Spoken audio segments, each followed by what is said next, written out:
Good morning to you, ladies and gentlemen of the press. This morning we've called you here on a very short notice. We thank you for coming. We're here to discuss matters that border on the state of our country. Goldbod and the perils it poses to our country's economy. The Caucus would like to make it very clear. We did not call you here to trade insults.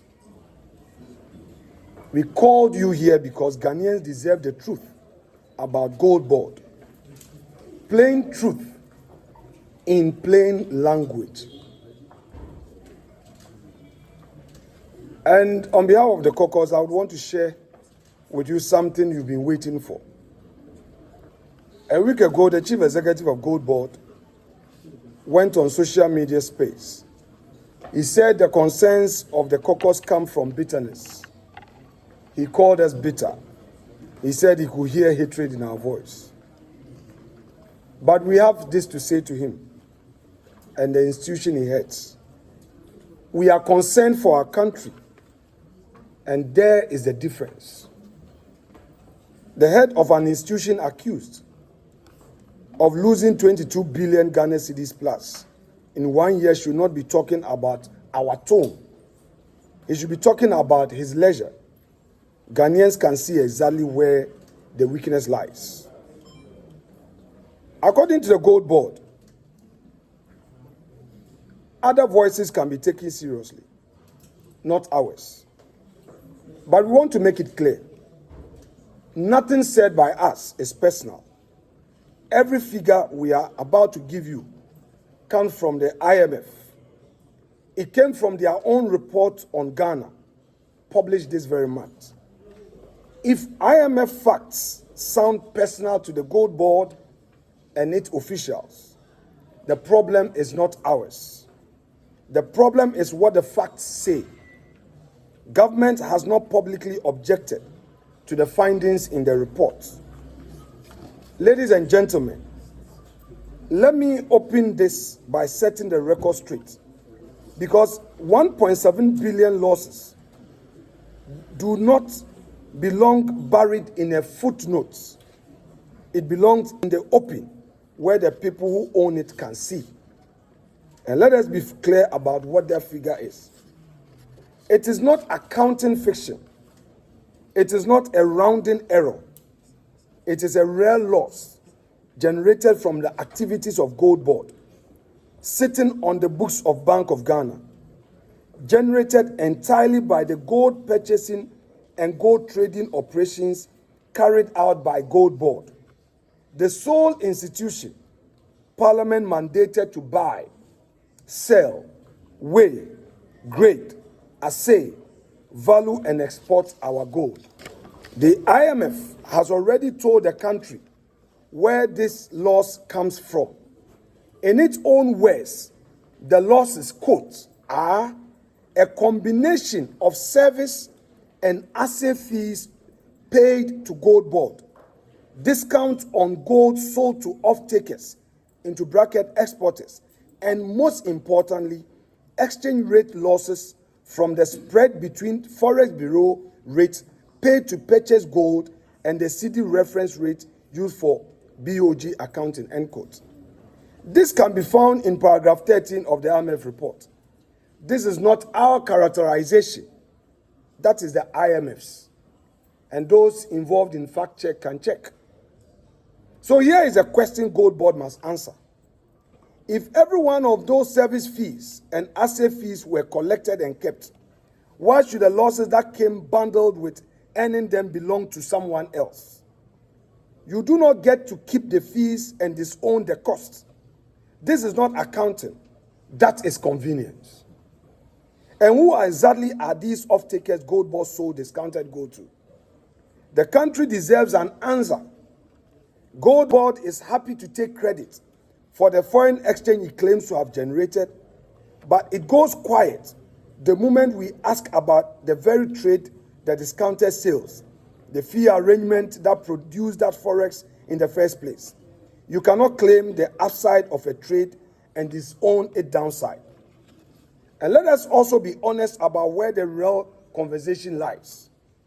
We, the minority, are not here to relegate the profit Goldbod has published in its own account. We are here because what happened off the books, the operations, the fee structures, the discounted sales that made that profit possible in the first place. Substance must always be judged over form. Goldbod took Bank of Ghana's money to assay gold and collect its fees. It cannot claim the credit that comes with the revenue while pushing every loss into Bank of Ghana's balance sheet. This is precisely why Bank of Ghana has decided to stop Goldbod's gold purchasing operation going forward. The losses generated by Goldbod's own purchasing, pricing, and sales decision can no longer sit on the bank's books while Goldbod enjoys the credit. What we are witnessing is a disingenuous accounting arrangement, clean on the surface, dirty in substance, and it is ordinary Ghanaian taxpayer who is left carrying the risk. That ends today. We are asking straightforward questions, and we expect straightforward answers. Who are the off-takers? Why were sales discounted? And why is the mandate to trade gold on the country's behalf producing losses the country was never told about? Now, let me deal with the numbers Ghana cannot ignore. The IMF tells us that 17% of the value of every ounce of gold sold by the Bank of Ghana simply disappeared. It vanished into the gap between the rates paid to miners and the rate used for the books. Add the fees paid to the middlemen. Add the discounts handed to off-takers. This is not rounding error. This is not teething trouble. This is a structural bleeding of our national purse. And it was not the opposition that found it. I repeat, it was the IMF's own economists. And the government has accepted that indeed these losses are true. Now look at what this bleeding has done to our central bank. By the fund's own numbers, the Bank of Ghana's equity stood at negative 93.8 billion cedis at the end of last year, negative 6.7% of GDP. Our central bank is technically bankrupt, therefore. And the single biggest driver of that collapse in the 2025 was gold operations, Goldbod. Goldbod's own domain, 22 billion cedis. That's equivalent of the 1.7 billion US dollars in 1 year alone. Therefore, ladies and gentlemen, let's call it what it is. These losses are not bad luck. You don't trade in gold and make losses. They are not a difficult market. They expose the crass incompetence of Goldbod's management and misaligned policy of the government. No serious institution loses this much money by accident. This is what happens when an untouchable few are handed the nation's gold with no one watching and no one willing to ask questions. Ghanaians have already sacrificed much to keep this economy standing. We tighten our belt for the sake of stability. That is why it is so painful to watch this scheme quietly give away sums that will make any right-thinking citizens weep.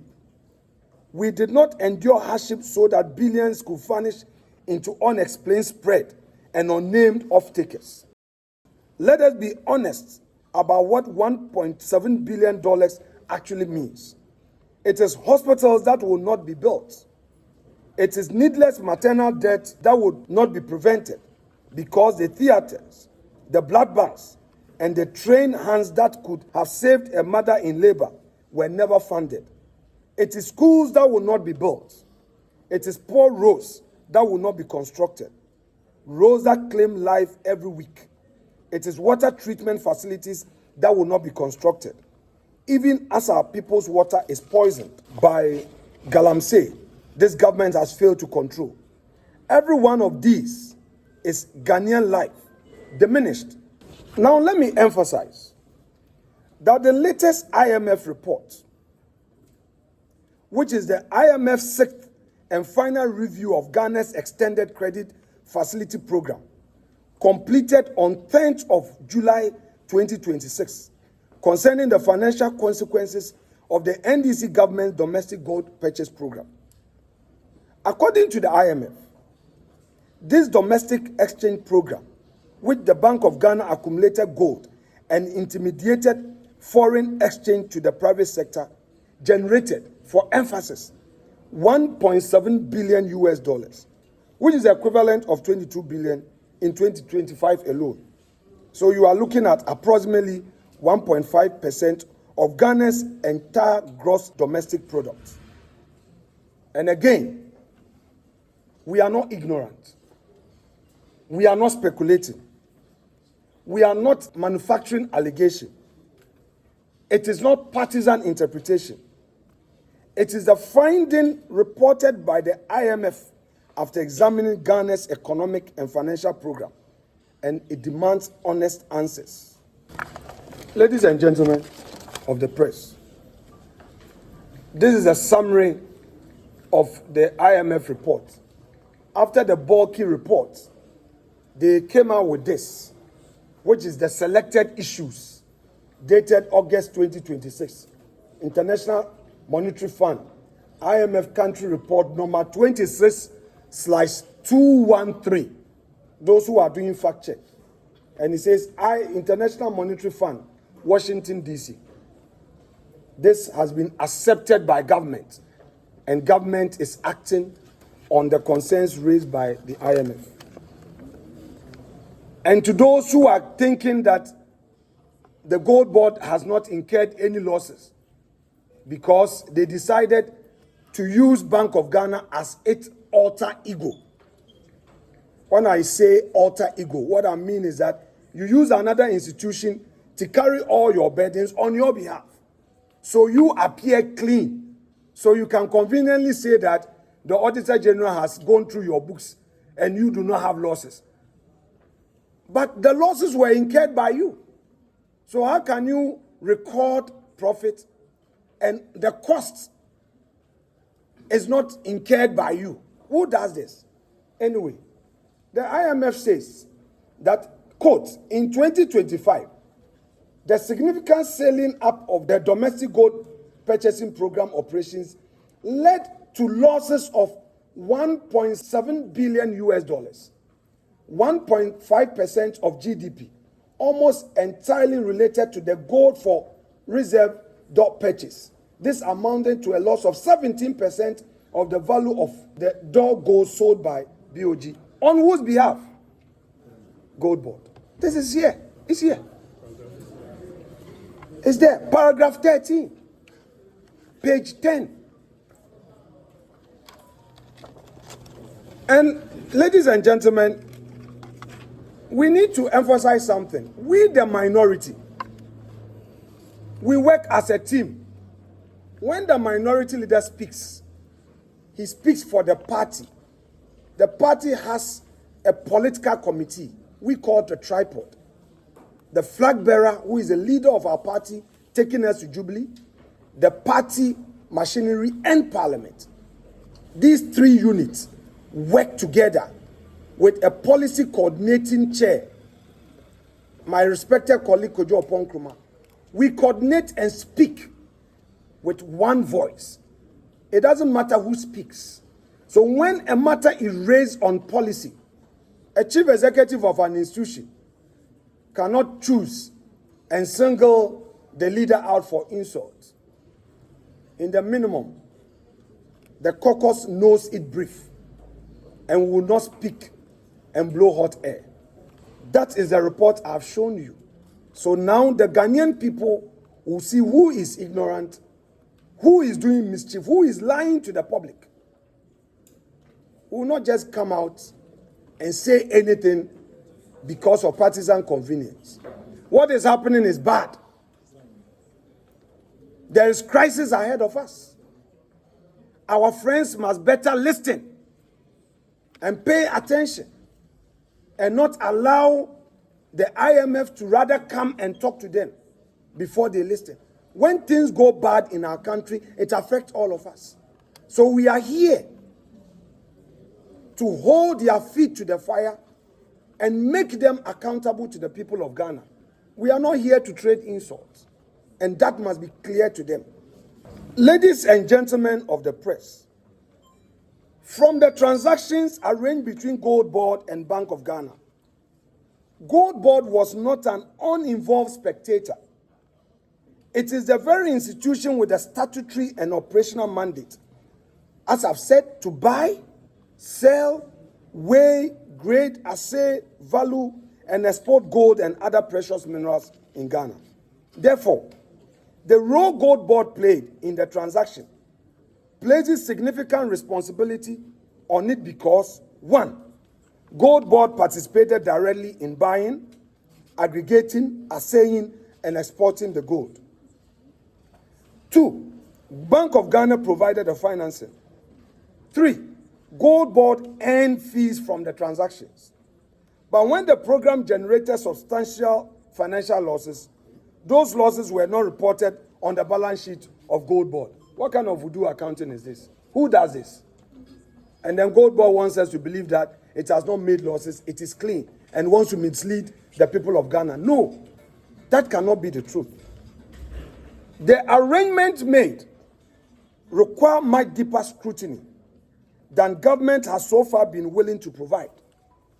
Ghanaians must also remember how this story developed. When initially the Fifth Review raised concerns about the gold program, the discussion centered around an estimated 214 million quasi-fiscal loss identified through the September 2025 report. The IMF explained that losses arose from the trading activities, fees, and exchange rate movement, and specifically called for greater transparency, governance, and risk management around the Goldbod-linked channel of the domestic gold purchase program. We were subsequently told that Goldbod itself had made no loss. However, Section 13 of IMF country report, as quoted supra, stated. The real question, therefore, is, what did Ghana lose from the transaction? The IMF has now answered the question, which I've quoted supra, for the full year, an equivalent of 22 billion cedis. The Ghanaian taxpayer ultimately stands to lose on this. And now for emphasis and further explanation, the accounting location of a loss does not change its economic reality. This is perhaps the most important point that we, the Caucus, want to put across. If Goldbod was legally an agent of Bank of Ghana, there may be a technical accounting basis for recognizing the underlying trade losses at the Bank of Ghana rather than recording them as Goldbod's own corporate losses. But Ghana is not interested only in which ledger the loss entered. We must ask, who designed the arrangement? Who approved it? Who executed it? Who controlled the risk? And why safeguards failed to prevent losses of this magnitude? An accounting structure cannot be used as a shield against public accountability. If one state institution is responsible for buying, aggregating, assaying, and exporting gold, while another state institution supplies the capital and bears virtually all of the downside, Parliament is entitled to ask whether the risk allocation itself was prudent. And we pose it, whether the risk allocation is prudent.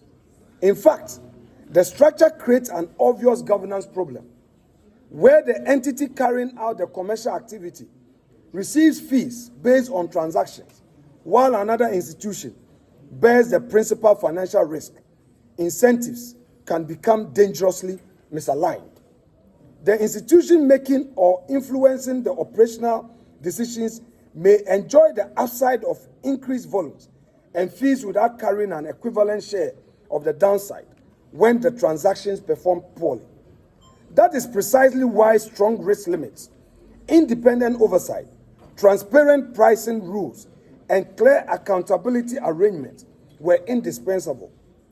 The 22 billion outcome raises serious question about whether those protections were adequate. Now, I repeat, Goldbod cannot hide behind accounting technicalities. Goldbod, I must say, is entitled to make the accounting point that it was purchasing gold on behalf of Bank of Ghana. But agency does not extinguish operational responsibility. An agent entrusted with billions of cedis or public resources remains responsible for the quality of its execution. Goldbod's own description of its mandate confirms that it occupies a central position in Ghana's gold trading structure, with exclusive authority over buying, selling, weighing, grading, assaying, valuing, and exporting gold. Therefore, Goldbod must tell Ghanaians the following. 1. What prices were paid for gold? How were those prices determined? What premiums, if any, were paid to secure the supply? How were international off-takers selected? At what discounts were the gold sold? How much was earned by Goldbod in service and asset charges from transactions financed by Bank of Ghana? What commercial risk did Goldbod itself bear? What transactional risk were passed automatically to Bank of Ghana? What internal risk controls existed to protect the financier, the Bank of Ghana? What corrective measures were taken as losses accumulated? And most importantly, if Goldbod controlled critical part of the trading process, but Bank of Ghana absorbed losses, where precisely did commercial accountability reside? These questions aforementioned go to the heart of the very matter we have raised. So, a business model where entity earns fees and another absorbs losses requires scrutiny. In fact, it stinks. It stinks. The structure deserves particular attention because it creates what economists and governance professionals will recognize as a potential moral hazard problem. If an institution earns transaction-based income for purchasing, assaying, and aggregating gold, while the financier bears the underlying trading losses, then increasing transaction volumes may increase the agent's revenue even where the overall program destroys value for the principal. Any responsible government confronted with this 22 billion loss should immediately investigate whether the incentive structure encouraged excessive volumes, inadequate pricing discipline, or insufficient attention to trading costs. We therefore reject any attempt to answer the public concerns merely by pointing to Goldbod's reported surplus. Yes, we concede that it is the Auditor General that has conducted an audit, but the Auditor General was not given access to the full picture. If the Auditor General knows that indeed the costs of Goldbod's transaction were borne by Bank of Ghana, Auditor General would not declare surplus in its accounting reporting. Therefore, Goldbod profitability and the profitability of the transaction it executed for BOG are two different matters. A middleman can earn a fee while the principal loses money. Really? The question for Ghana is whether the country received value for the risk it assumed. Now, the most damning fact that may be what happened next. Actions often reveal more than explanations. After the experience of the old financial model, now we hear the Bank of Ghana resolved to stop financing Goldbod, all because of what the IMF said. Goldbod itself announced on 11th of August 2026 that it has ended its role as buying agent for the BOG. And since March 2026, it has ceased receiving BOG funds to purchase gold on Bank of Ghana's behalf. Goldbod said it had instead transitioned toward mobilizing financing directly from commercial banks and off-takers. Ladies and gentlemen, I want to pause here and help you with some explanation so that in your reporting, you would also understand the story. It wouldn't be that the minority led by Afenyo-Markin is telling a Caucus story. We are not telling you a Caucus story. If all was well, why are they taking these steps? In fact, the Goldbod chief executive said the IMF itself did not understand the transaction. He said publicly that he thinks the IMF doesn't understand. All the economists at the IMF, he said they didn't understand. He accused my friend Kojo Oponkruma, who did BCom at Kivas, that Kojo doesn't understand accounting. I did BCom. Of course, I abandoned this along the line and did my law program. But Kojo completed his BCom. BCom is accounting. He accused Kojo that he doesn't understand accounting. He said this on TV3 program. Then he went on to attack our colleague, the chartered accountant, former Minister of State at the Finance Ministry, and chair of the Public Accounts Committee, a fourth termer in Parliament, Honorable Abna Oseyasari, also accused her. Then I took the last hit. But what the Goldbod chief executive has forgotten is that when initially the fees were around 15%, and the minority raised the first red flag, and the press conference was held by our respected colleague Oponkruma on our behalf, there was an immediate emergency board meeting, a joint emergency board meeting by Goldbod and Bank of Ghana. And they quickly reviewed the fees to 9%. That was the first point of vindication of the minority. According to them, we are ignorant. If we were that ignorant, why is it that when we raise a red flag, the 15% that they were charging, they reduced it to 9%? That was the first point. And when we escalated it through a motion on the House floor, they now went further and reduced it to 5%. So the question is, all those initial losses, now we want to put away IMF, all those initial losses, if the charges were legitimate at 15%, why didn't they remain the way they were? So the minority must be commended for saving the public purse. Why the insult? Why the attack? If the IMF is wrong, why the remedial measures? Why are they taking steps to now say that they are moving away from the original model and now they are doing something new? So they must account for the 22 billion losses. It amounts to causing financial loss to the state, and Goldbod is responsible for causing financial loss to the state. The minority will say this firmly and boldly. It doesn't matter the adjectives you use to attack our personality. We know that a day of reckoning will come. They should remember that post-regime accountability awaits them. 22 billion Ghana cedis in just a year. It's not me, it's not Mama Pat, it's not this handsome man standing behind me, it's not this other handsome man, it's not these handsome men who are saying it. It is the IMF. And government has accepted, conceded that indeed these were huge losses. So why the insult? Pourquoi? Minewo. Egomede. We, the minority, will not relent on this. The Goldbod has thrown a challenge that it is ready to debate this issue.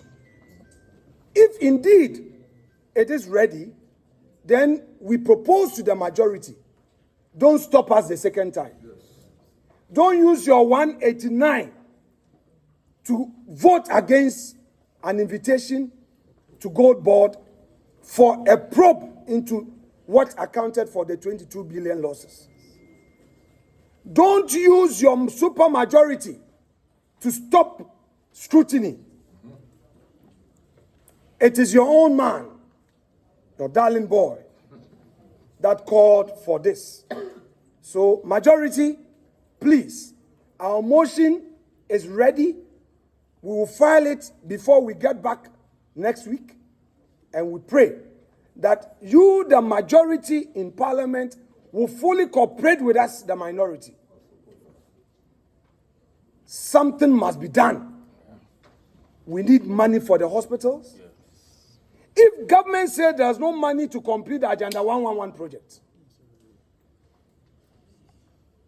if government is still borrowing, yet it can find 22 billion, and this 22 billion, according to the IMF, is vanished into thin air. Goldbod, Mabaka, Muchu Mutai, Mubetia Ghana Sika, Yen na Yeka, a minority na Yeka, IMF 4, and a Eka, and a report no, Mujimu Echindia, and ye. And they say minority, ye ignorant, oh, ye bitter, oh, yet to say you, Maboka. A cano so as soon. Yet Bessia is in trouble. Yet the Masi, Yamisha Musamaba.